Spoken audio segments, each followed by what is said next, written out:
Exercise 11 Juvenile Matter.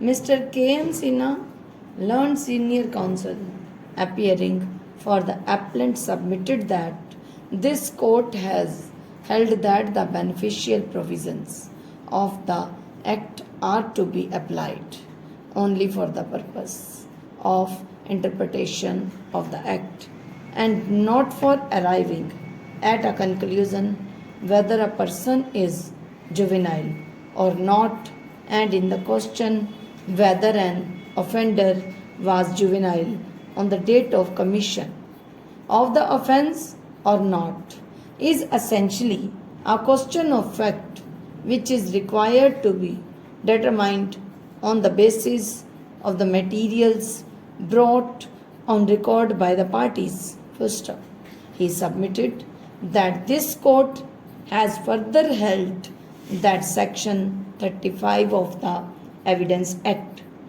which provides that an entry in a register maintained in the ordinary course of business by a public servant in discharge of his official duty or by any other person in performance of a duty specially enjoined by the law of country will only apply if the conditions mentioned in section 35 are fulfilled.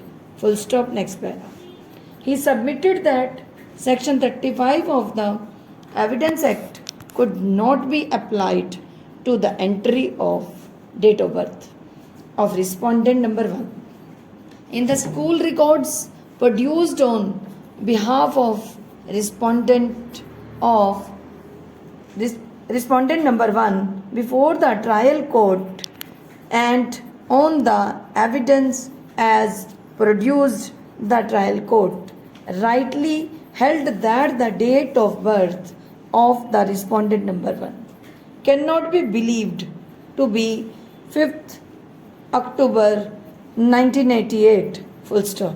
He submitted that the trial court, after scrutinizing the evidence, has held that the evidence produced by the respondent number 1 have been created for escaping conviction for a grave offense such a murder, and was not believable that, and by physical appearance respondent number 1 looks to be over 18 years of age, and on 11th July 2004 he was an adult and not a juvenile.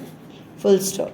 He submitted that this finding of the trial court on a question of fact with regard to the age of respondent number 1 could not be disturbed by the High Court in a revision. Full stop. Next paragraph. In support of this proposition, he relied on Sita Mani Rao versus State of UP 4 SCC 447, in which this court has held that the High Court, while exercising its jurisdiction under Article 226 and 227 Constitution, should not interfere with a finding of fact of the inferior court or tribunal, except where the finding was perverse and not based on any material evidence or has resulted in manifest injustice. Full stop. He submitted that in this decision, this court has further taken the view that if the trial court came to a conclusion which was possible on the evidence, the High Court will not disturb the conclusion arrived at by the trial court, merely because the High Court is of the view that a different conclusion is also possible on the same evidence. Full stop.